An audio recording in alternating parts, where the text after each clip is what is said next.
Welcome to 2024 and welcome back to SharkCast. This week we are interviewing our former principal, Miss Mefford. We talk about Officer Appreciation Day, Culture Month, and this upcoming week we have Martin Luther King Jr. Day. Make sure to hit that subscribe button, ring a ding ding, and go Sharks! January 9th was National Law Enforcement Appreciation Day. All of us here at SharkCast would like to say thank you to our very own Officer Grider. Thank you for all your hard work. We really appreciate you. January is a culture and communication month. Culture has been called the way of life for an entire society. As such, it includes codes of manners, dress, language, and religion, rituals, and art. Did you know our district offers free translation services to our families? More than 95 languages are spoken in our district. Demographics of FCPS students: 43% identify as white, 23% identify as black, 21% identify as Hispanic, 5% identify as Asian.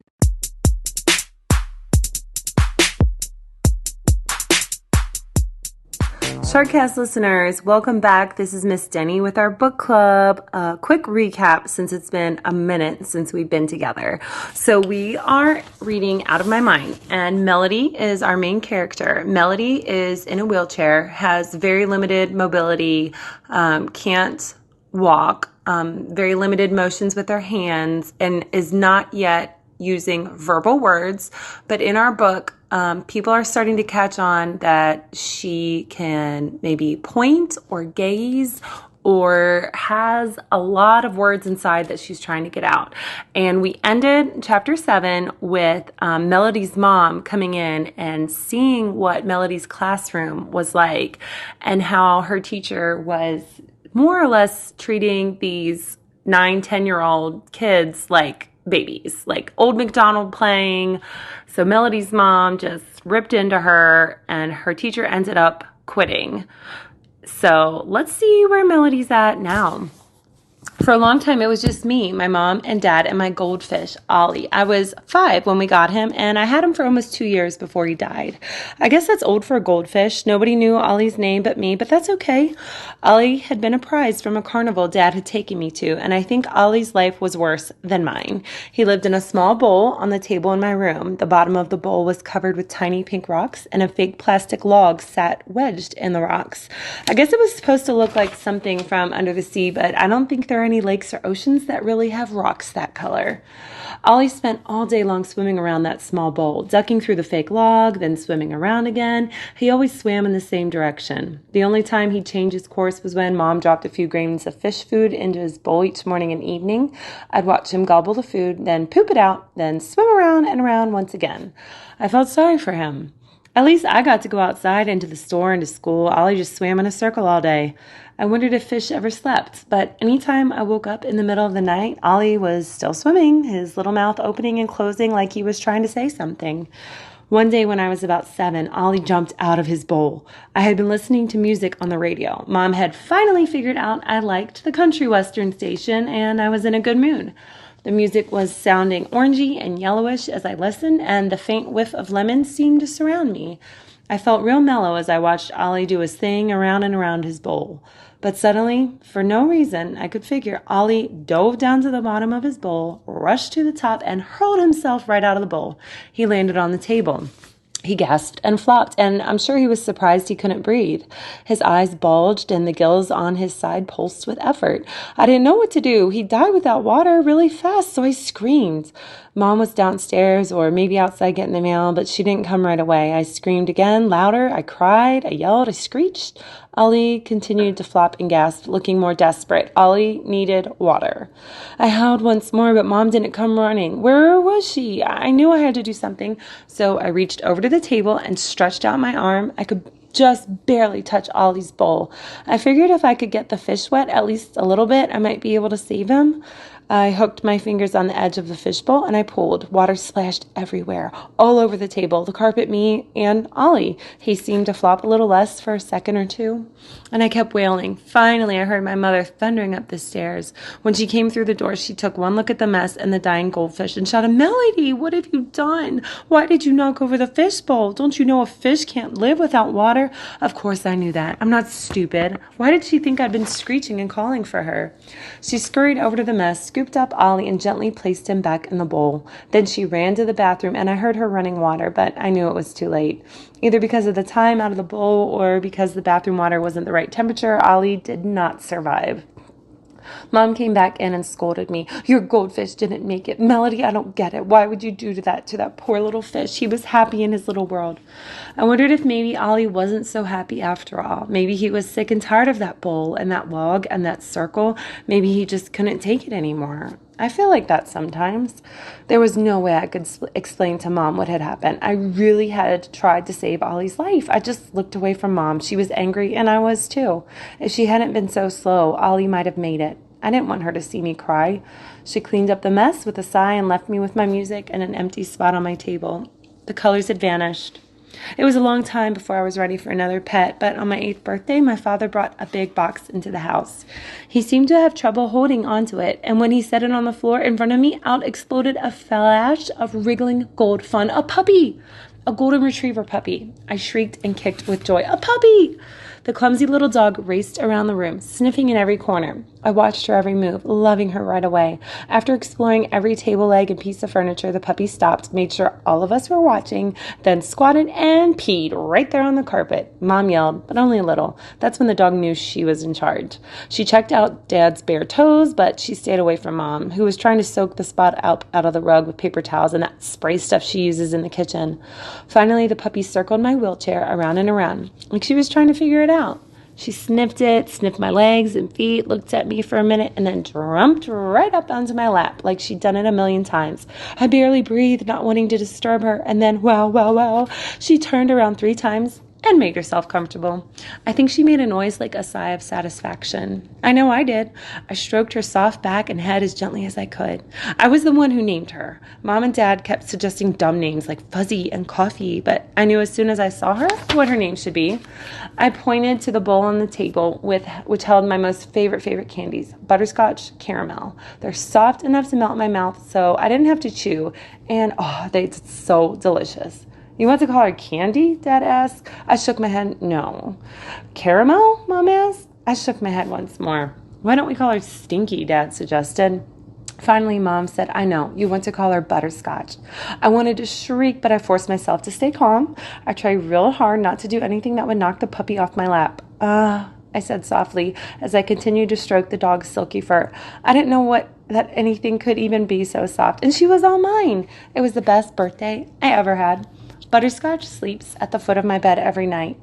It's like she read the book on what a great dog ought to do. Bark only when a stranger is at the door, never pee or poop in the house, and keep Melody happy. Butterscotch doesn't care that I can't talk to her. She knows I love her. She just gets it. One day, a few months after I got her, I fell out of my wheelchair. It happens. Mom had given me lunch, taken me to the toilet, and wheeled me back into my room. Butterscotch trotted behind, never in the way, just close by me all the time. Mom popped in a DVD for me and made sure my hands were properly positioned so I could rewind and fast forward the movie. She didn't notice my seatbelt wasn't fastened, and neither did I. She traveled up and down the stairs doing several loads of laundry. I'm awfully messy, and I guess she had started fixing dinner. The rich aroma of simmering tomato sauce floated up the stairs. Mom knows I love spaghetti. She peeked her head in to check on me and said, "I'm going to lie down for a couple minutes, Melody. Are you okay for a few?" I nodded and pointed my arm toward the door to tell her to go ahead. My movie was getting good anyway. Butterscotch sat curled next to my chair. She'd outgrown my lap, so Mom blew me a kiss and closed the door. I was watching something I'd seen a million times, The Wizard of Oz. I think most people in the world can quote sections of that movie, no extra brains required, because it's one of the movies that gets played over and over and over on TV. But I know every single word in it.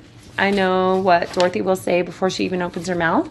I don't think we're in Kansas anymore, Toto. It makes me smile. I've never been to Kansas or Oz or anywhere more than a few miles away from home. Even though I knew it was coming, when the movie got to the part where the Tin Man does that stiff dance to If I Only Had a Heart, I cracked up. I laughed so hard, and I jerked forward in my chair and found myself face down on the floor. Butterscotch jumped up immediately, sniffing me and making sure I wasn't hurt. I was fine, but I couldn't get back up in my chair. Worse, I was going to miss the part where the Cowardly Lion gets smacked on the nose by Dorothy. I wondered how long Mom's nap would last. I didn't scream like that time Ollie had jumped out of the bowl. I wasn't upset and just a little uncomfortable. I tried to flip over, but I couldn't from the position I had landed in. If I could have seen the television from where I'd fallen, I might have been okay on the floor for a little while. Butterscotch makes a great pillow. But Butterscotch went to the closed door and scratched. I could hear her claws ripping at the wood. Dad wouldn't be happy when he saw that, but Mom didn't come, so Butterscotch barked first a couple of times, and then he got louder and more urgent. Finally, she jumped up and threw her whole body against the door, making loud thuds. She'd bark and thud, bark, thud. Mom couldn't ignore all that racket. I'm sure it was only a few minutes, but it seemed like longer. Mom came to the door, looking groggy. Her hair was messed up. "What's going on in here?" she said, and then she saw me. "Oh, Melody, baby, are you okay?" She ran to me, sat down on the floor, and lifted me onto her lap. She checked everything: arms, legs, back, face, scalp, even my tongue. I wanted to tell her I was fine. All she needed to do was put me back in my chair, but she had to do the mom thing and double check. "Oh, Butterscotch, you're such a good girl," she said. "Doubles on the dog food tonight." I'm sure Butterscotch would have preferred a nice thick bone instead, but she can't talk either, so both my dog and I get what they give us. Mom carefully put me back in my chair and made sure my seatbelt was latched correctly. Butterscotch curled up right in front of me, making sure, I guess, that if I slid out again, she'd be there to soften the fall. That dog is amazing. Mom restarted the video from the beginning, but somehow that yellow brick road had lost some of its magic glow. Nobody really gets wishes granted by the great Oz. As I watched, I wondered if I were blown to Oz with my dog, what would we ask the wizard for? Brains? Well, I've got plenty. Courage? Butterscotch is scared of nothing. A heart? We've got lots of heart, me and my pup. So what would I ask for? I'd like to sing like the Cowardly Lion and dance like the Tin Man. Neither one of them did those things very well, but that would be good enough for me.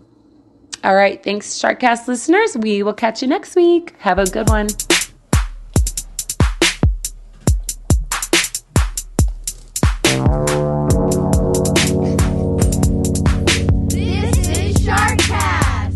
Welcome back to SharkCast. This is Season 2, Episode 11. Today we are interviewing Miss Mefford. I'm Nora. I'm Amy. I'm Elin. I'm Valentina. And we have our sound guy, Silas, and our shorts guy, Ujwal. Hi, Miss Mefford. How are you doing? I'm great. How are you guys? I'm good. Good. I'm so happy to be here with you. We are too. What was it like being the founder? Oh, the first principal of Sandersville? The first principal and the founder of Sandersville. Well, I can't say that I'm the founder, but I was the first principal. Okay. It makes me proud. I look at this school. I remember when I retired, the last day I took a walk outside and looked around.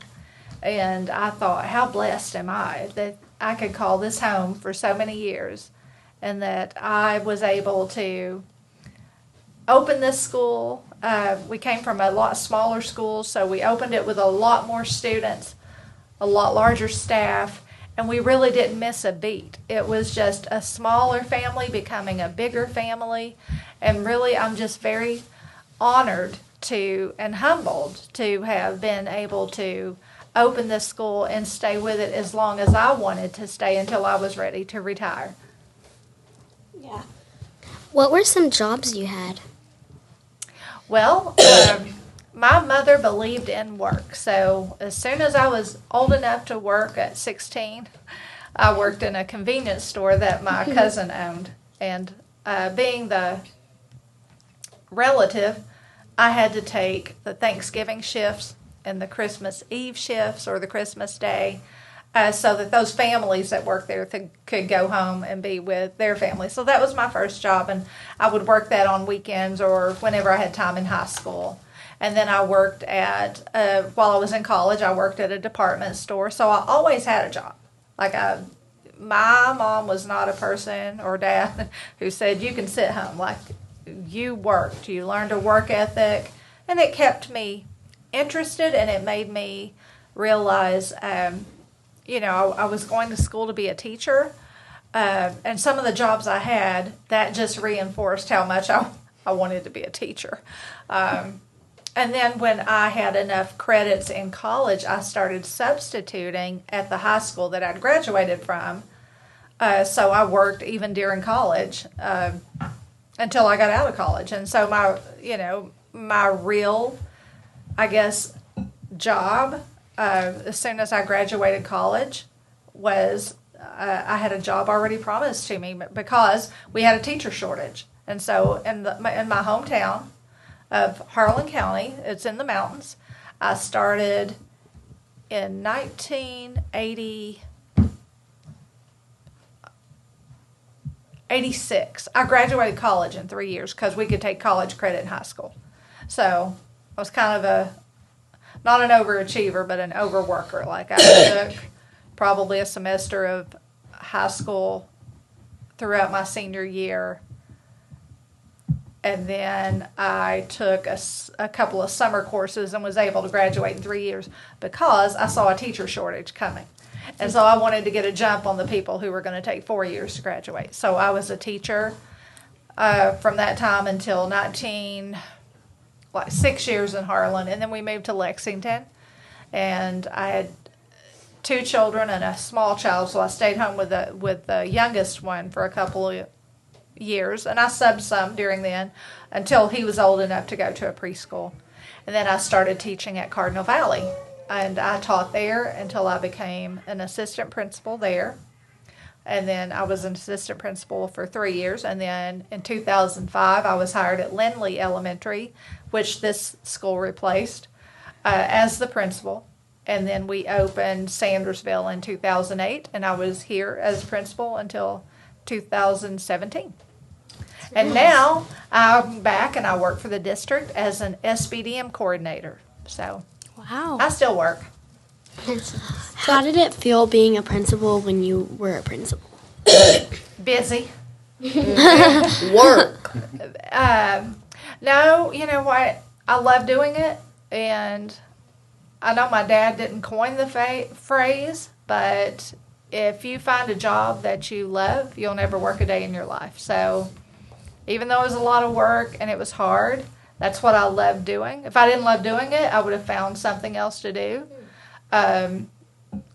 So work was different every day, but this was my family here because I spent more time here than I did at home. And so it was just, it was different every day. It was fun. It was taxing. It was very hard. And it pushed me. And there were good days, and sometimes there were days that were tough. But at the end of every day, I looked forward to being back the next day. Wow. Tell us about your family. Well, I have 2 sons, Eric and Kyle. Eric is an attorney, and he lives in Louisville, and he's, I guess, 35. Wow. They're catching up with me in age, you know. And then Kyle lives here in Lexington and has a wife and a baby. He's about 32, and he works in sales. And then I have 2 beautiful stepdaughters that I just call my daughters. Emily is a registered nurse, but she has 2 little girls, and she is married to Logan Kane, and his 2 sisters and he sing in a band called Kane the Band. They sing Christian music, so they tour all the time, and Emily and the babies tour with him. So that's kind of their life now. And then Madeline is the youngest, and she has a little girl, and she teaches at a preschool. Wow. So 4 kids, a dog, and a cat. Ooh. That's great. Yeah. What was your biggest challenge being a principal? Well, making sure that I had the very best teachers in this district at this school for my children. And I worked hard to get the right people here. And I think I accomplished that. Like, The teachers you see here, many of them are still here from when I was here. That wasn't really a challenge, but I took it as a challenge to make sure that I could offer the best of everything to the students at this school. The best after-school clubs, high achievement, high attendance, good behavior. So I guess all of it was, I can't say one was a challenge for me, but all of those were challenges that I would look at and say, how can I improve every year? So that was the challenge, to beat. I'm very competitive, so I didn't compete with other schools. I competed with myself at this school. Yeah, I did. I can't say I didn't compete with other schools, because I did. I wanted to beat everybody and everything, and we worked on that. So I think we did pretty good. Who's your hero? Who's my hero? Yeah. My mom and my father. What was it like having Mr. Marsh as a teacher? Well, it was just like a gift, a very great gift to have someone as talented as he was in the classroom, and to see him grow into leadership and know that that's someone that could be what I'd call my right hand. Did I give out my right hand? Yeah. Just very talented. And so I'm sure that you're in classes where he comes through and he will do walkthroughs, and what we're doing there is we're kind of looking at what's going on in the classroom. We're looking for evidence on the walls of what's being taught, evidence outside the walls of student achievement. We are glancing around at engagement of students, how, if you're paying attention, if the lesson is rigorous, what we would call, challenging you but not over your head, on target. And he would just blow my mind because he was that good. Like, you could just see it day one. And like I said, there's lots of teachers here like that, but he was just a rock star in the classroom. I knew he would be that way as a leader as well. What was your first make and model of a car? A Subaru. That was not my choice, but that's what my mother and father bought me, and what can you say, it was a new car. I didn't get one at 16. I had to drive Mom's car probably then, but What do Subarus look like? Well, they look different now. I think it's a very popular choice now, but for someone at 18, a four-door Subaru family sedan wouldn't have been my first choice, but they're like, this is the safest car on the road. It's yours. And it was a stick shift, so I had to drive a 4 or 5 speed. It wasn't automatic where you just put it in drive and you go. Like any of these? It was no. Let me think what year it would have been. I'm just guessing. That's a little old. You're What is the dating me a little bit. Mr. Shouse. You said you graduated. Goodness gracious.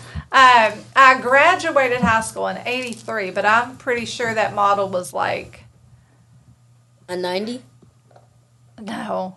2000s? It was gold. Let's say that it was gold, and I was fascinated with the lights inside because they were blue. What do the modern day Subarus look like? I have a Subaru. They're cool, is what they are. Like Oh, that size? wow. Like, look at them now. And Yeah, you know what? That cool. car was probably cool then, and it just wasn't cool like to me. that Outback. See, that's something my mom would get. You see there's a green one. Yeah, that was something my mom would get too. Those are They're known for being all-wheel drive. That's right. And mine had a hill brake. So when I say I grew up in the mountains, and you had to drive what we call a stick shift, or what's it called? A manual. You have to have a clutch, which you will never know about, probably, a clutch and gas. And so you didn't want to be on a hill and then your car roll backwards and hit the car behind you. So it had a hill brake so that would protect you from rolling back. That's cool. Yeah. So Subaru. And now I would take one any day of the week. Bring me a Subaru Forester or a Subaru Outback. Yeah, I'll take it. Forester's like, it's kind of smaller than the Outback. Is It's the it? same size as tall. Yeah. Yeah. The Outback's a little longer. Yeah. The Forster's a little taller. They're very cool. We have lots of Subarus in our family. A lot of families, my husband sells cars, so if he has a Subaru customer, the next car they want is a Subaru. And the next car they want is a Subaru. So, My dad already loves his. He got it like the 1st or the 29th when they were making good deals. He's like, you got to watch for those good deals. He's like, we got to go now. We're going to get a good deal because we wanted to get rid of them. Yeah. I have a question. Did Mr. Paris work here when you were here? Absolutely. One of my favorite people in the world. He came over with me from Lindley. Oh. Wow. Yeah. So we had a lot of people that were at Lindley. Mr. Noblin was actually at Lindley. Wow. And he was a 5th grade teacher our last year at Lindley. And then you talk about a sale. Like, we didn't let him get to the parking lot before we were offering him a job. Because Lindley was a really old school. Like, it literally was 100 years old. Oh, jeez. And so we didn't want a teacher that could go to a new school with newer facilities to get away from us. So we basically promised the moon.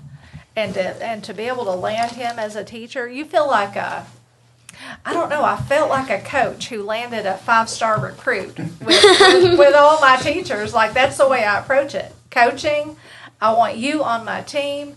What do I need to do to get you here? And so getting them at Lindley first, Miss Kitchen was at Lindley. Miss Masters was at Lindley. I remember that. Miss Pickett was at Lindley. Wow. Miss Willett, who's retired, was at Lindley. I remember her. I'm going to miss someone. Miss Aftonay was at Lindley. All my teachers. Miss Hamlin, Miss Atkins, a lot of the assistants. And now I don't want to miss someone. Was Miss But- Richardson there? Kathy Richardson? Uh-huh. I thought she retired. If we're talking about the same person, did she retire or is she still here? No, she think retired. she retired. When, She was at When I was in Lindley. kindergarten. Yeah, she was at Lindley. Wow. She was the best. Well, She was our assistant in kindergarten. Yes. With Miss Snow. Yes, I'm trying to think back. Now I'm going to miss someone, and that's offensive. So I don't want to offend them by missing who was at Lindley. But Was Mr. Shots there?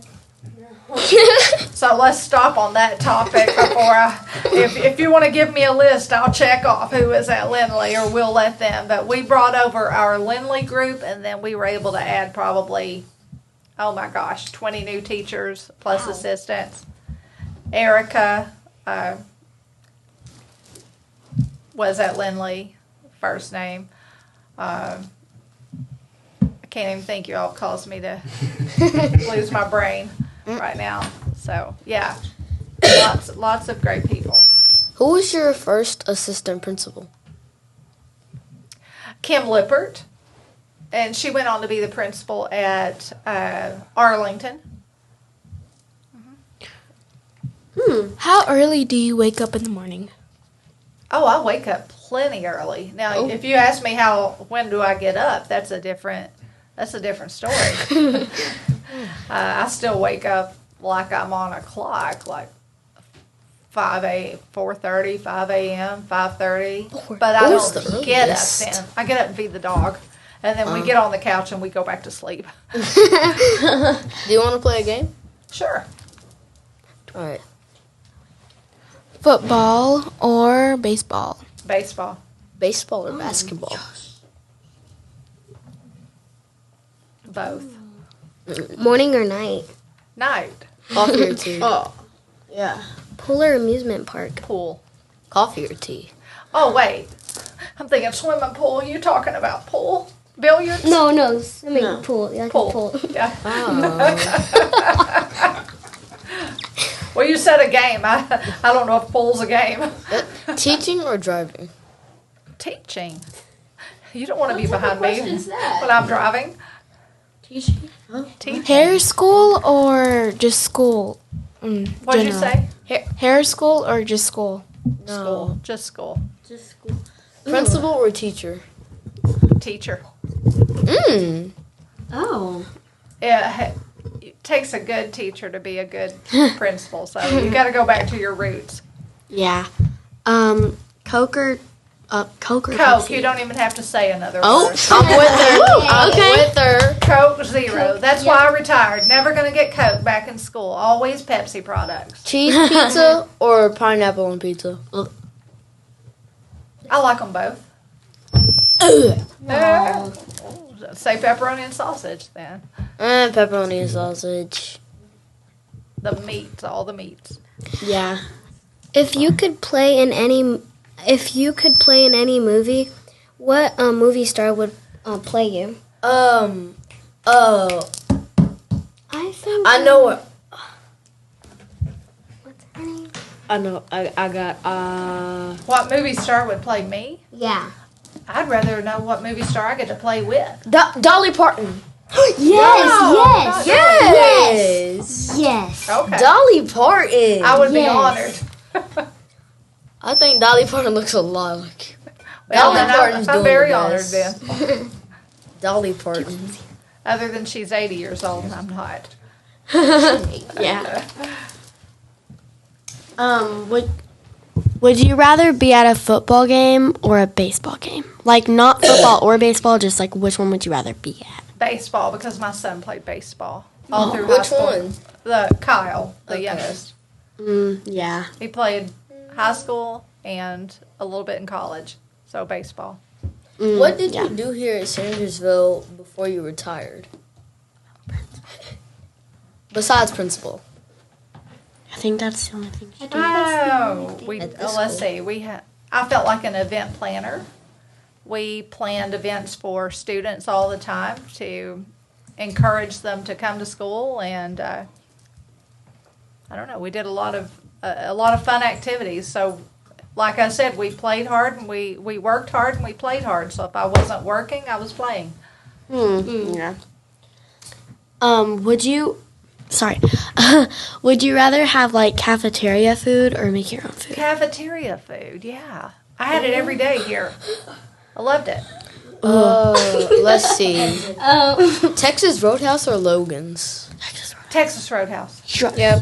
The other day, we were heading to Texas Roadhouse, me and my family, and so my aunt and my cousin are like, they're cutting out fried food. Yeah. Oh, Fried man. food? Fried food? Yeah, fried food. Not like pan fried or something like pan fried chicken, because like all I that have to stuff. have like the onion petals or the I have no clue what's been said. Yeah. like blooming onion or whatever they have. Their version of the blooming onion. Yeah, but they're taking out fried food for this year, and they took out Pepsi's. No, not Pepsi. Sorry, sodas last year, and they did a good job. But they're taking out fried food this year, and They took out soda. I can't go in and order a Coke or a Pepsi. yeah, Well, then I'm The not Texas going to. Roadhouse. Her family. yeah, my family. Oh, I thought you meant the restaurant. I'm like, well, Oh, what kind no, of no, no. What kind of restaurant is this? I got confused there for a second. Also, Well, I was I like, got wait, confused too. I thought, where's this going? Yeah, but we were heading to Texas Roadhouse, and then since they thought there would be too many fried foods there, we went to Roosters, which they have many more fried foods there than they do at Texas Roadhouse. So you had to go to Roosters, and I was like so mad. What's Roosters? I thought that was fried It's like a chicken. Really? Well, y'all went to Russo's? No. It's like a Air. No, they have chicken wings. They have like And they- hamburgers. They have It's pizza. like along those lines. Yeah. I basically like everything. Steak and Shake. Steak and Shakes. I've never tried steak. You need to try Steak and Shake. Steak and Shake is good. yeah, it's really good. What's your favorite food? Hospital food. What? Yes. Hospital food is nasty. No, their chicken is good. Japanese steakhouse. Ooh, that sounds really good. It does. You didn't expect that, did you? How about you? Who's your favorite actor? Oh, Denzel Washington. Who's that? Who is that? Oh my goodness. You got research to I feel do. like I've heard of him, but I don't know him. Give me Will Smith all day. My favorite actor is Jennifer Lawrence. Will Smith. Well, you guys have got to expand your horizons because And Josh Hutcherson. Because I'm they played in taking- the Hunger Games. And they I'm did really taking good. Will Smith and Robert Downey Jr. all day, every day. Oh. Go watch Remember the Titans and then tell me who. Oh you my like. gosh. And Adam Sandler. Who is that? Sandler. Adam Oh, Adam Sandler. Yeah, Adam Sorry. Sandler's pretty good. I'm not a fan of him. I was thinking of somebody else while I was saying his Oh, name. but I do like. Have you watched that movie? You're not coming to my mitzvah. Yeah. I love that. I do like. I'm a fan of Tom Cruise. It's just if I want Ooh. a Give me deeper Tom movie, Holland. Denzel Washington second. Like I like Tom Hanks, Tom Cruise, but I'm showing my age. Who's so Tom Hanks? All right, hold Who's up. Tom You don't know Hanks? how. Oh, geez. Children. You're gonna have to give me Will Smith at Oh, one. he was in that Forrest Gump. oh my gosh. Yeah, he was in Forrest Yeah. Gump. He was also in Polar Express. Apollo 13, Polar Express. he was in this one baseball movie. League of Their Own. League of Their yes, That's yes, very yes. old. You're gonna have to give me Will Smith at 1, RDJ at 2, and Sean Dixon at 3. Oh yeah, Madonna was also in League of Their Own though. Who? Madonna. Who's Madonna? Madonna. Serious? Who's Madonna? You don't know who Madonna is? No. She was also like the one. Have you watched Stranger Things? No. No. Madonna is so pretty, bro. Who's Madonna? Is. Mr. Shouse, who's Madonna? I'm not going to Google her. Sorry, I'm not for sure what it's going to show No. up. I don't know anyone named Let's Madonna. just say she's not ranked up there with actresses. That I do She's love a Madonna famous She's entertainer, more of a singer. singer. Yeah, she's a very I do like very Kevin good Hart singer. on behalf of Yeah, his Kevin jokes. Hart's not bad. And Dwayne. What's your biggest fear? Death. That's a good that's a good answer. Wasn't that like in Puss in Boots? If What's you your had a- favorite book? What's your favorite book? Oh gosh, I don't read enough books. John Grisham is probably my favorite author to read fiction. The Weston Game. So Nora. I had to read too many school books This is when I Madonna. was in school. She looks weird in that photo, but that's Madonna. She's really, really, really pretty. Oh gosh. If you had $1 million, what would you use it for? Well, probably to pay off a lot of debt and give the rest to my kids. Save What a about little- Sandersville? I don't think Sandersville needs any money. Yeah, we're just In the world? Probably be the last thing. Did she just say that? I might spare you a little bit. We won at least 500,000. Half. Well, sorry about that. well, sadly, we are running out of time. But before we go, are you subscribed to SharkCast? I will be now when I get home. Okay, That count. it's fair game, But we're running out of time, and sadly, we have to go. But thank you for letting us interview you. We enjoyed having your time. Well, thank you. I enjoyed being here. Hopefully we'll see you around the school building later this year. Not if I win $1 million. She's gonna be up in Florida in the penthouse. On the beach. Well, thank you, Miss Mefford, You're for welcome. spending your time for us to be interviewed. Congratulations on the Shark podcast. What's Thank it called? you. SharkCast. Thank you. And but we might be moving on to the state meeting. For SharkCast. Yeah. All right. Forgot about that. Well, we'll see you all next week with season 2, episode 12 with And make sure to ring a ding ding. Miss Sayers. And make sure to ring it in.